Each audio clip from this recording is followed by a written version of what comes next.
Welcome, everyone, to the podcast. Thank you so much for joining me. As always, I am very interested and looking forward to diving into this very beautiful, deep podcast that is in the making in this moment right now.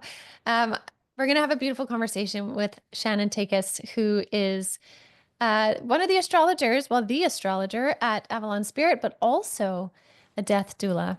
And someone who really has had opportunities in her life to dive into grief, experience grief. And what's really tender and beautiful at this point is Shannon recently lost her mom, and her willingness to speak about the experience of grief when in the grief, I think, is what is so beautiful about this podcast today. So, Shannon, welcome to the show. And I'm so honored to have you here.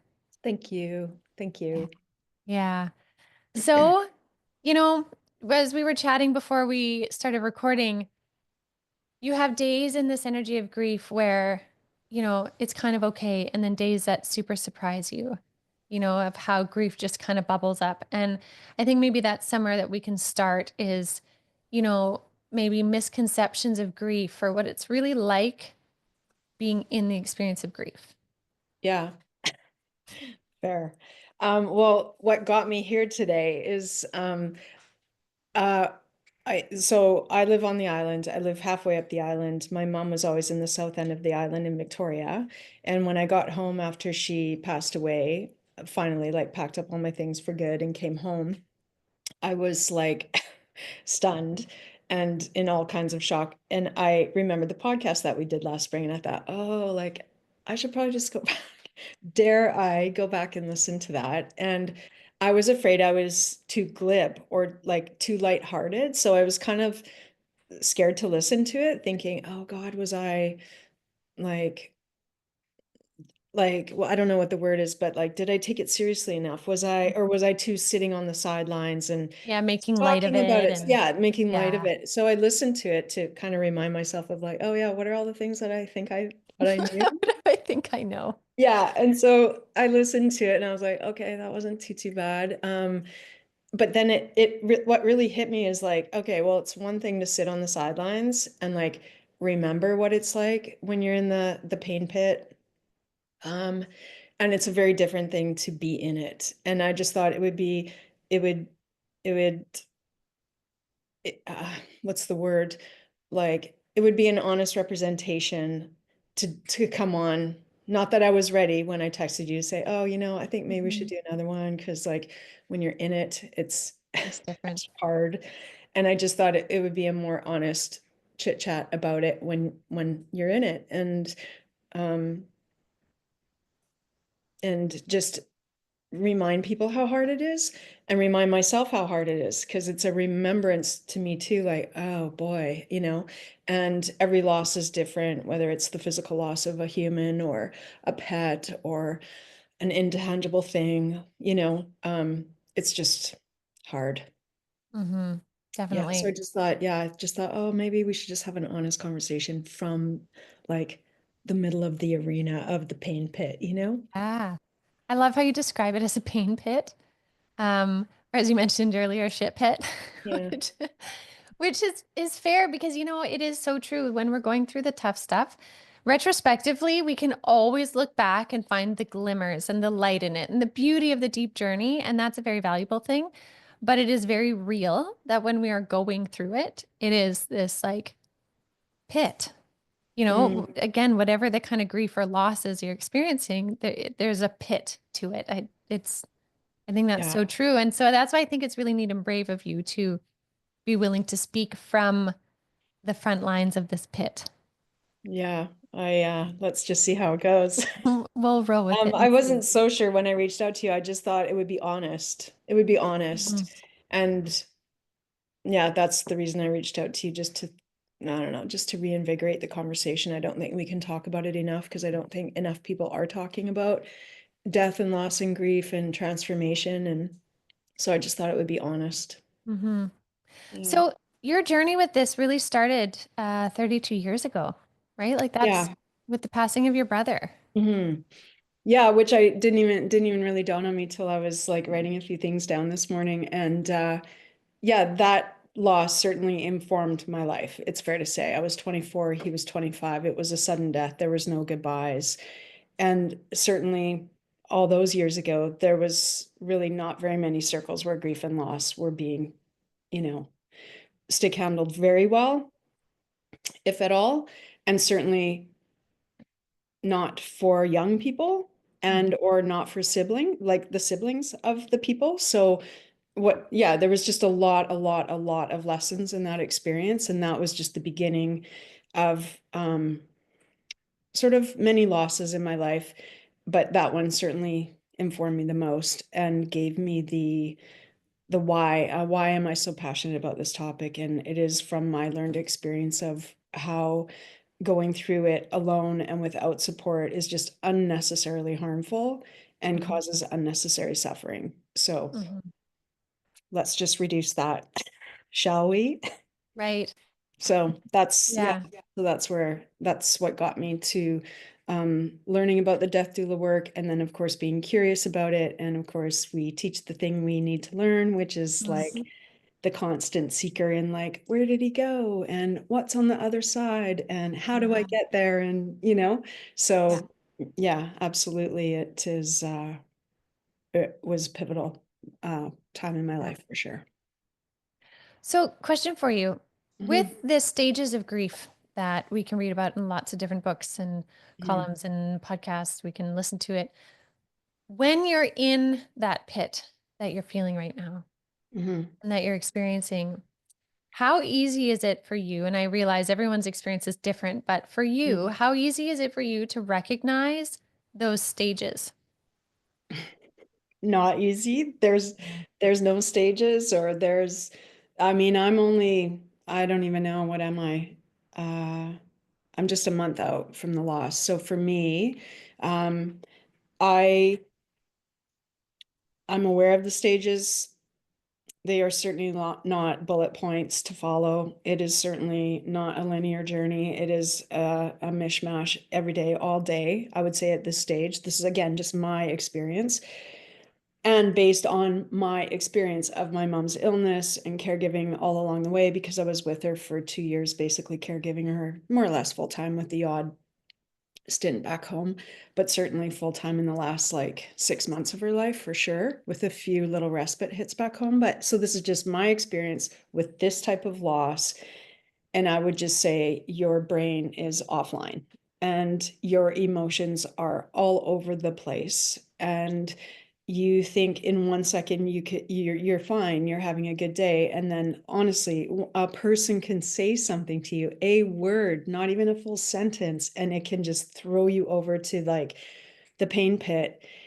And then so it's just this like, I feel like, actually I said to a friend the other day, I feel like I'm in a pinball machine, and like, when you pull back the lever and you let the ball go, and then it just kind of ricochets around the machine until it finally settles and lands. It feels like that all the time. Mm-hmm. And even when you're in a good moment and then you're in a bad moment, or you're in a bad moment and then a good song comes on the radio, or like it's just all over the map. So I would say it's not easily identifiable at all. And I think those 5 stages are almost just a hallmark thing to almost look back on in time, to be Mm-hmm. like, oh, that was a wild period. Let's just slot that into the anger phase of the whole journey, or this day is an anger phase, but not easy. Mm-hmm. I would say Mm-hmm. not easy at all. Yeah, I can only imagine. Yeah. So, with that, when you catch yourself in, say, a moment where you're, think it's kind of okay, and there's like positivity and a lightness in the energy, and then you're yarded back into a grief or an anger, being in that experience right now, what do you think are some of the hallmark things that people can hang on to or grip onto in those moments when they feel like maybe they're suffocating in it? You won't die. You won't die yourself. Fair. Um, Yeah. it feels like you will. It feels like you might want to. Honestly, the pain is like sometimes just crushing in your chest. Like it's a physical ache in your body. And so all I would say to that is just lean into what you're feeling and feel it. It will pass. Um, not in that minute, perhaps not even in the next 15 minutes or hour. Like I had a day last weekend where it was just with me the whole day, and it's awful. And in those moments, I would say, if you're really, really suffering and if you have somebody to reach out to, reach out. If you don't have anybody to reach out to, join like a grief loss support group or something. Like there's so much online these days. But in those moments, I think the best thing you can do is just feel it, let it get out of your body, let it not be trapped inside your body, and be curious. Be curious about, what is it I'm crying about? I ask myself all the time, what is it right now? What is this point? What is this? Like, what's underneath this? What's underneath these tears? What is it about? And there's always a little learning nugget. There's always a little nugget of some juicy little thing that is not always like a feel good juicy thing, or it is a feel good juicy thing. But it's always for our betterment. It's always for our value. And it's always for our storyline with this person or this thing that you've lost, you know? Mm-hmm. So Yeah. there's no easy way out of those moments. And I think those moments are clarifying in a forging steel kind of way. You forge steel through fire. I feel like the pain pit is a pain pit of fire. Like, Mm-hmm. and we don't get to see who we become until the end of the storyline, which maybe is our entire life. I'm not sure, but certainly Right. after a grief phase, like there is a point where you can reflect back and think, wow, that was hard. And look at me now. You know, Mm-hmm. I am thriving through pain and loss and all those hard things. But yeah, so just trust that it's showing you something, even if it's just the awareness of the loss, because sometimes we don't even really understand, or we can never really articulate or expect how much a loss is going to actually impact us. Like, I mean, I can only speak to my experience. I'm a death doula. I'm trained for this. I was with my mom for 2 years. We knew the end of the storyline was going to be this storyline, and I'm still taken out at my knees. Mm-hmm. So I don't know. Did I answer your question? No, you did. And it was really beautiful how you articulated it. Which the question that comes to mind then with your mom, knowing that it was, it was coming. And so in some ways you can prepare as much as you possibly can, but what would you say shocked you the most about, or what was the most surprising after she passed? Like, was it you were really in shock still, even though you knew it was coming, or was it was surprising how peaceful it was, or how, like, what surprised you about this experience with all of your knowledge and wealth, intellectually learned and also through experiences? Um, I think the thing that surprised me, because we spent so much time together talking about it, like talking about all of the things for all of the 2 years. I think the thing that surprised me and the thing that gutted me the most at the beginning, and certainly still now, but I feel like I'm going to be able to say it without crying. So this is a plus. I'm growing. You're growing. Um, the thing that surprised me and kind of haunts me is that at the end of the journey, she wasn't there to like high five and be like, oh, here come the tears. We Yeah. did that thing, Yeah. even though we Right. talked about it all the time. But I was like, oh, where's my buddy? You know, like we didn't even get to high five on the way out. Like that seems wildly unfair and torturous. So that surprised me because I was with her through the whole, right till the end of her journey. Um, so I was surprised by that. I was surprised by the delusion in my brain because it's delusional. Mhm. And this is grief. Grief is delusional. It makes you literally delusional in your brain. Nothing makes sense. And that certainly doesn't make sense as a death doula. You know, you're walking down this storyline together. And yet at the end, you're like, where is she? She's not at the marathon ticker tape where you get to high Mhm. five and like give somebody a Gatorade, you know? Yeah. It still That's bugs very me. interesting. Yeah. Yeah. Yeah. Yeah. That's hard. Hmm. Okay. Yeah. Yeah, it's such a neat perspective. Yeah. I've never thought of it that way from the human perspective, but yeah, even in preparing for death, there isn't always that high five, like that, like, okay, we did it. It's Yeah. done. You're good. Like you don't get the phone call saying, hey, I made it. I'm good. I'm here. And I mean, even when it comes through mediumship or dream state, like it's still different, I imagine, right? It's Yeah. still different. Yeah. You're going to tell me in the new year. Yeah. Right. Well, it's fair. If you could just call her and get the skinny. Yeah. Yes. Um, We'll do that. but yeah, it's I think it's shocking actually how delusional we are in death. It's, I guess you could put it in the denial bullet point of the stages of grief. But to me, it's not even, I don't know, maybe it is denial, but like, I don't know. I just found it wildly crazy. Like, what are you thinking, Shannon? Why is this such a pain point for you? Like you knew all along. Um, but then that takes me back to a point too to talk about, and I think it's really important to talk about this, is the shock. Because even when we can be informed someone is dying, I was lucky. I had 2 years. We had a lot of amazing time together, a lot of really intimate moments together. You can still live in shock for quite some time. Like I would say my grief is really just starting to hit me in the last like week or so. And like the kind of grief that like pulverizes you for an entire day kind of grief. And that's shocking to me. I'm like, where's this coming from? And if I keep asking, what's underneath this? It's like, oh, it's a never ending rabbit hole of curiosity. That's what. But the shock that our body, I think, must go through to actually help us live in the hardness of the moments of losing something or someone. I think it's a safety mechanism so we can actually get through a day. But I think that shock lives for a very, very long time. In the podcast I did last year with you, I think I like labeled it a week or something, but that was just like, we we're just having so much dialogue about other topics as well. But I really want to warn people or share with people, like, I think the shock lasts for a very, very, very long time. And I think when you're pulverized by grief, such as me last weekend, and I'm sure coming up in my future, I think it's the reckoning with your physical body, the knowingness and the understanding, like, oh, the shock's wearing off and the grief is entering the room.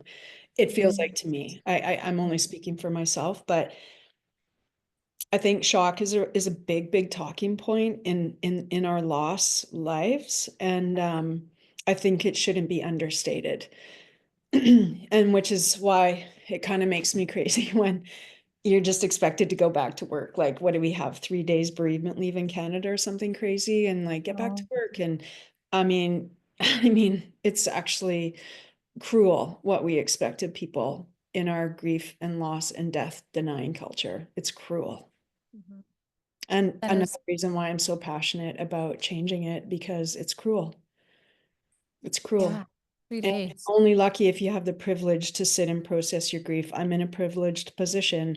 I can take some time. But if you're not and you can't, what's being asked of you in a hostile work environment, and I just say hostile, meaning you have to just show up. Your employer can be amazing, and there's still an expectation of you to show up. And you're just like a few days out, or a week out, or 2 weeks out. So shock, how your brain doesn't cope. I mean, look at me this morning. I'm like, hey, Ginette, do we have the time right? And you're like, 10 o'clock, honey. I'm like, an hour early. Those things are happening all of the time for me right now. It's most annoying because I'm very punctual. I'm very usually with it. I don't usually have this many hiccups in my day, but I can't tell you the hiccups I've had since I've been home and just like missing appointments and rebooking appointments. And so, shock, your brain's not working. And I think it just can't be overstated enough how hard that is. Yeah. Holding that grace for you to be exactly as you need to be in that moment without a judgment or So much grace. something. Yeah. I can imagine. Um, so when you're sitting in this energy, so when you're in this kind of shock and you start to feel, I love that sentence where you said, when shock wears off and grief enters the room. Yeah. That is an amazing description for it, right? When you start to, or when someone starts to recognize that moment, what are some things that you would suggest that can help people when they start to feel those waves of grief starting to enter in the room from that state of shock? How can Again, one support their body or their yeah, allowing being? it. Like if you're Allow it. in a place where you can, I mean, I everywhere I go, I just warn people where I am at in life. If I can, if I have the opportunity to warn somebody who's going to share space with me, it makes me feel safer if I can let them know, like, hey, I'm going through this thing. And because of the pinball effect of my life, it can be like, we're in a great conversation. And now I'm dry heave crying. Like, where was the segue? There is no segue. You just said a word or I had a Mhm. thought. So I don't feel safe if I can't warn people. So my suggestion is let it come out and prepare the people that you have to be surrounded by. So I don't have family, I don't have kids to worry about, a spouse, that kind of thing, employer, but warn the people that you share space with so that they know if all of a sudden you're pummeled by grief, they know what's going on. And you will usually be met by grace. Like I've said this before on podcasts with you, but it has been my experience that anytime you let somebody know where you're at, you're met with like, no worries, got you. Mhm. It's okay. Mhm. So I would just say you have to just let those feelings out. Like you just have to let the grief in. And in those moments, and when I say the grief comes in, it's just like a crack, like a little crack, where the light gets in, Mhm. they say, or where the weed grows. It's like that. It's not like this big experience, but yeah, I would just say let it flow and warn your people that you have to be surrounded by. Mhm.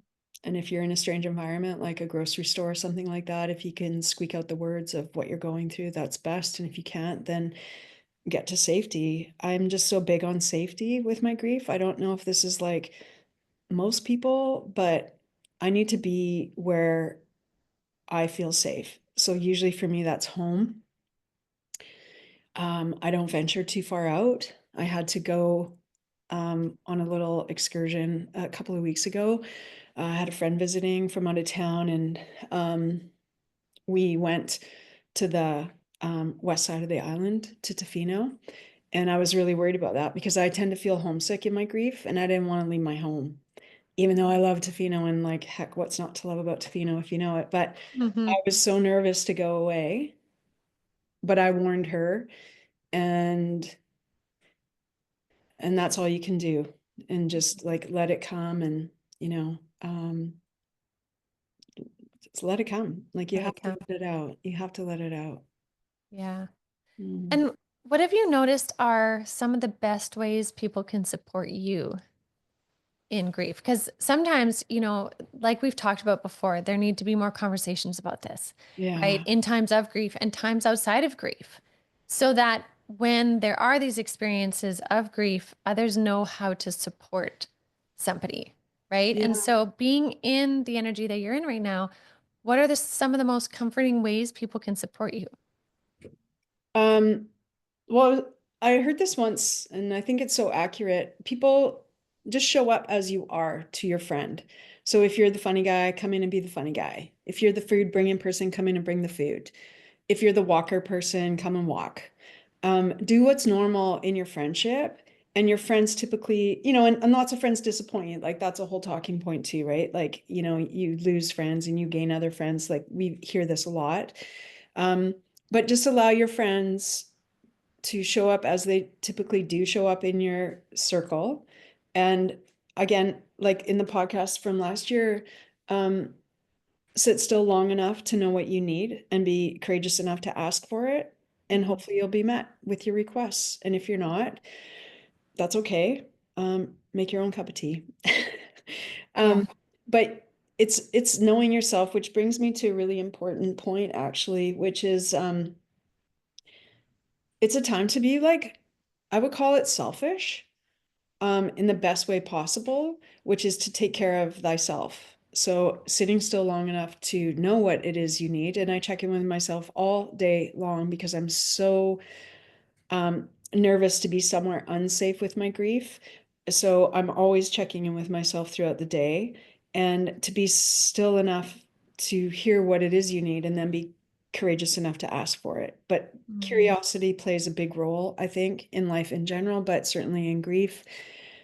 And stillness and solitude and quiet, if you can get some. Again, I don't have a busy family life, so that's easy for me, but or easier for me, but to be curious about what it is you need and then have the courage to ask for it, whether it's from an employer, a friend, a spouse, a child.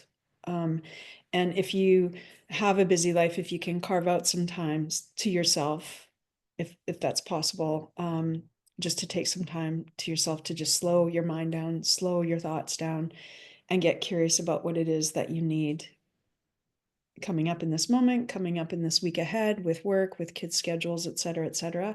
I think that's kind of wise if you can do it, but never to be afraid to ask for what it is you need.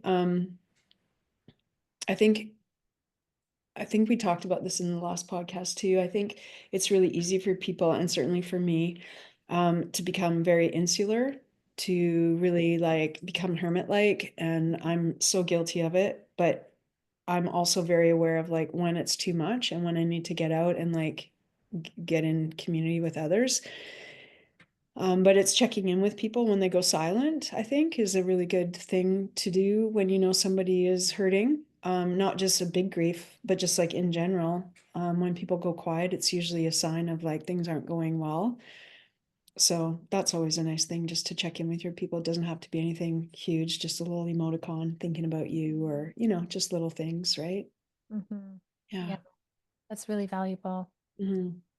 So that brings me to the next piece that I'm curious about is the spirituality concept when you're in grief. Because I know in my experiences as a medium, I've had people who it's been a year or two since the person passed, and they're just ready at that point to want to connect with them or look into the deeper spiritual life after death concepts and such. And then I've had other people where, 24 hours after they had a loss, they're like, can you check on this person? Can you see, where do you think that spirituality piece is or should be? And I mean, I smile as I'm saying should be because I really think there's no shoulds, but like, Yeah. how are you maneuvering that piece for you? If we start there. Yeah. It's really interesting, when I moved here 7 years ago, I was in a lot of grief, and yes, I made the decision to move, and there was a lot of grief in that. So it was interesting. It's interesting for me to live where I live now, because it's a place I used to come when I first moved to this area, because of the sunsets coming the latest. It was in the winter that I moved here, and I'm a sun lover, so I was always like, where's the sun? Because it's not in my house. So it's interesting. I used to walk these beaches 7 years ago, and I was frustrated, and I was like, yeah, it's a, like, be present. And I'm like, yeah, it's a bald eagle, beautiful bald eagle, or, oh, that's a beautiful crab. I was all like cranky pants. Yeah. It's like, just be present with life and blah, blah, blah, blah, blah. And I was not very happy. I was very cranky and very sad and very alone. And it was a really, really, really hard winter. And then I lost Dickie Dick, who you know about, and another very good friend of mine. And so in that winter, I went through like massive, massive changes, and then actual losing of loved ones, physical losing of loved ones. And Dickie Dick was certainly a big loss in my life, even though he was a senior and such. But and then to witness me now, it's like, okay, I know what to do. Go love the bald eagles. Go love the crabs. Go love all the things. Be in those present moments, even though they don't get you out of the pain pit. It is just presence. It is just presence. And I know it heals. So back to spirituality, what does that look like for people? Like, I would say since my brother's death, I've just been in a life of never ending seeking, right? It has thrown me into this world of like what I said, where did they go? What's up there? Um, and so from all of my seeking through all of the decades, and certainly since in the last 7 years, and when I landed here in that first winter, it taught me a lot about pausing and just feeling and accepting and looking outward, like being curious. So if I just was listening to a really interesting video this morning from a woman named Dr. Lisa Miller, and she said this, and I wrote it down because I thought it was so beautiful. Spirituality is innate in us. We are one with everything. Now you can believe that or not. I'm not I'm just throwing that out there. And it is a search for life's deeper meaning, a reality greater than oneself, and a connection to a higher power. So to me, when I read that this morning, I'm like, oh, that's it right there. Like, so if that is it right there, then what does that mean for how we walk through the world every day in the pain pit of the depth of our grief in these moments where every moment feels harder? Certainly, like me last weekend when I just couldn't break free of the pulverization of the feelings, is just trusting that I know putting my face in the sun is a good idea. I know meditating is a good idea. I know riding my bike is a good idea, and looking for things like synchronicities, interesting interactions with people, and what did they say to me, and just all these little spaces and moments in a day, if you're paying attention, is where it's at. It is Mhm. life. It is connection to the spirit world, even in our human form.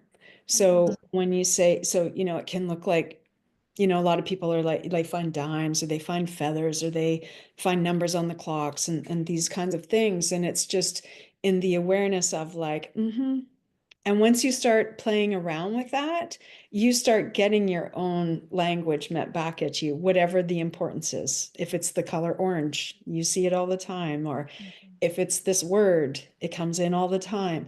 And only you know your storyline with your person. So for Gertie and I, my mom, who I affectionately call Gertie, she's still coming in, and it's always very interesting how she comes in, and it's not quite formulated. Like, whereas Dickie Dick, it's always humor, because that's what we shared. We just had such humor, and he never comes in like all like coochie coochie coo. It's always some funny thing, right?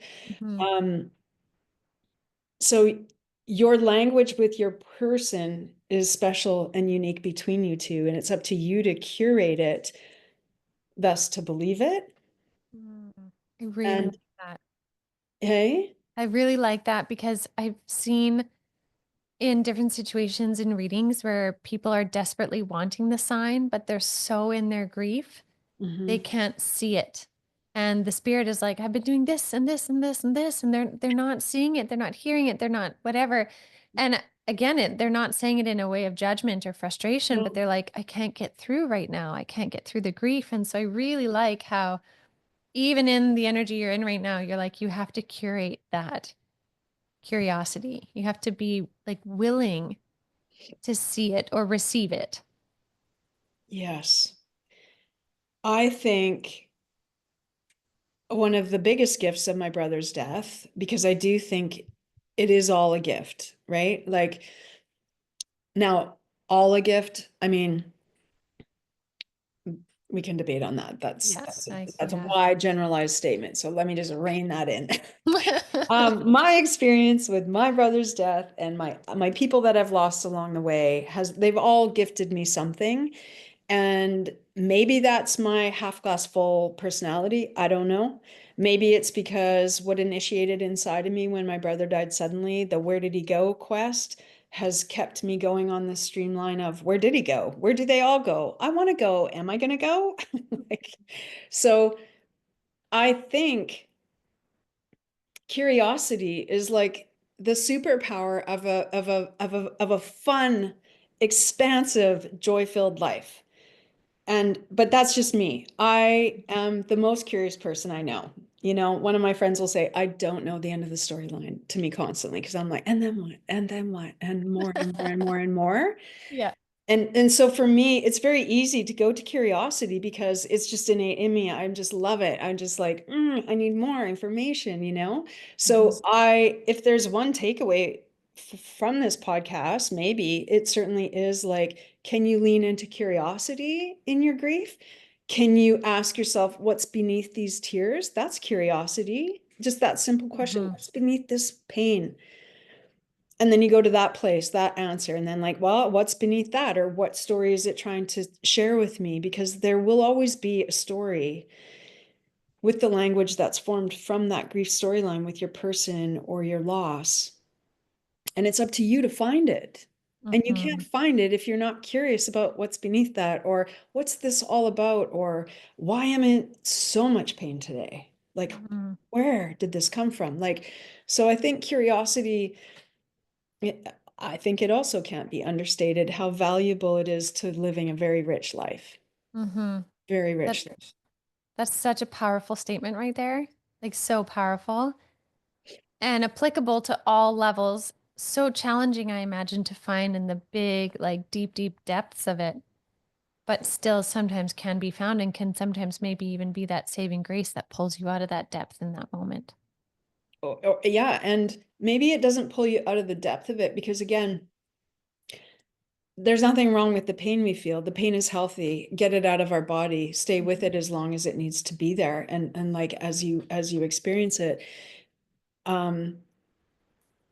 But the curiosity, there's a story there, and the story is for you, and it connects you to your person, and it can give you the gift, just like you say, it can give you this little nugget that you hadn't strung together yet.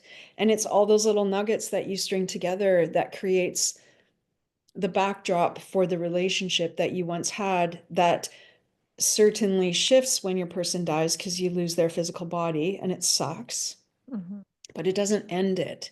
And I think that's really important from a spiritual lens, I guess you could say, but just from a human lens, I think it's also a really valid talking point for this podcast is the relationship doesn't end. Their loss of physical life ends, and we want it. We want it back, and we always want it back.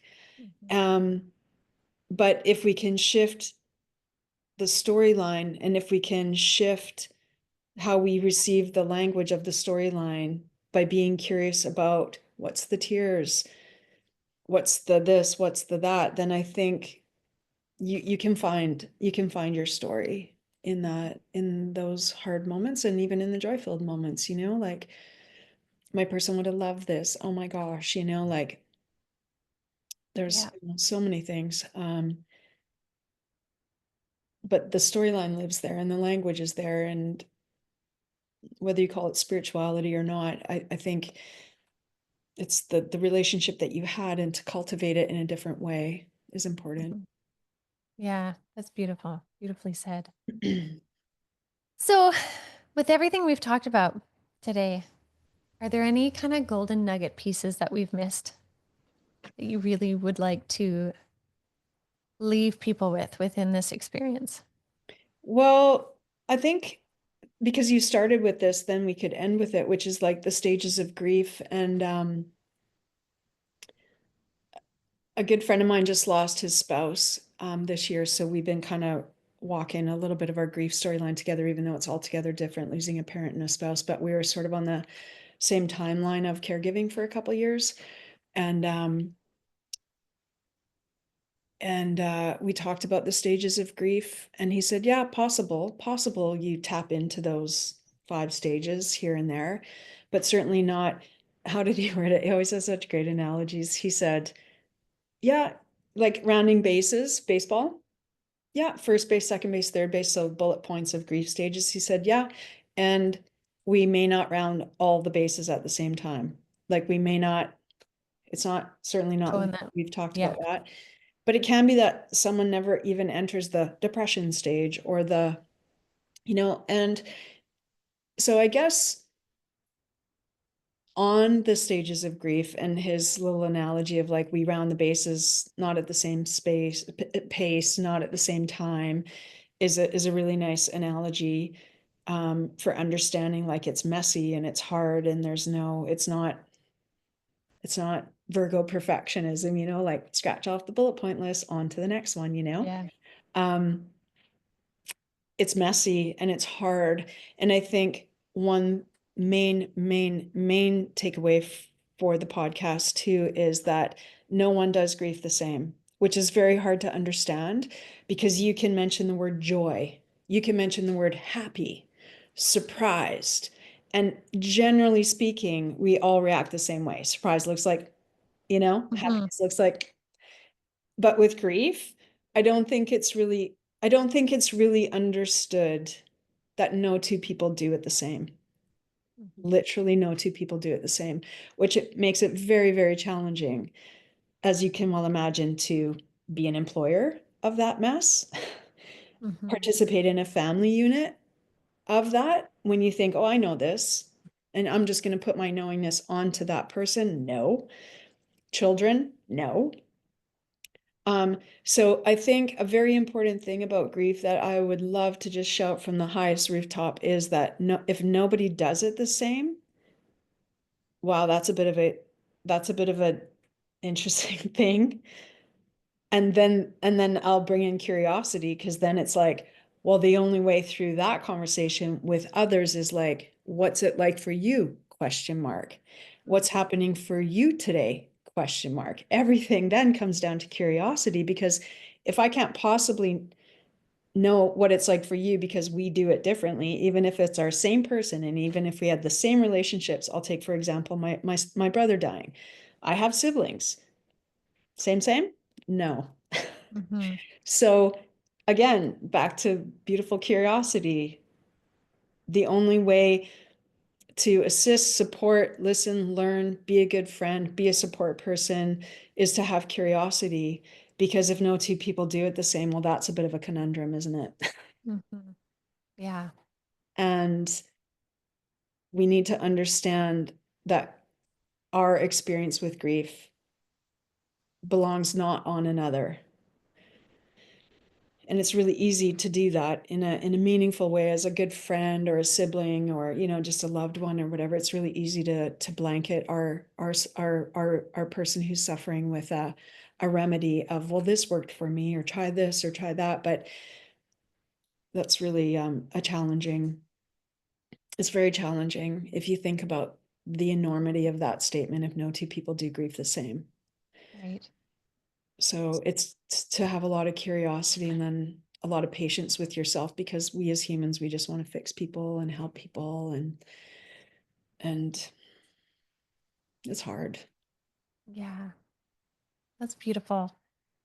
And I really want to thank you for your vulnerability today and speaking from this deep experience that you're in right now. And again, what I think is just so neat is that you're not only bringing your worldly experience of it and your intellectual knowledge of it, but you're also bringing the experience when you're right in it. And I think anyone listening can really feel that.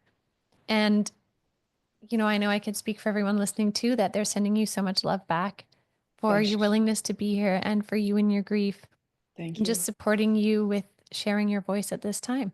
So, Ginette. Yeah, and thanks yeah. always for making space for this conversation on your podcast, because it's so valuable, and I just don't think enough people are talking about it. So I always appreciate so much when you say, yeah, let's talk about grief and loss, and you're so open to it. And for that, I'm eternally grateful. Love it. Yeah. Amazing. All right, everyone. Thank you so much for joining us today. May this be like a salve to your heart to help you feel okay in the honesty of where you are in your grief, because you matter just as you are right now. So thank you all so much for joining us, and I will see you all next week.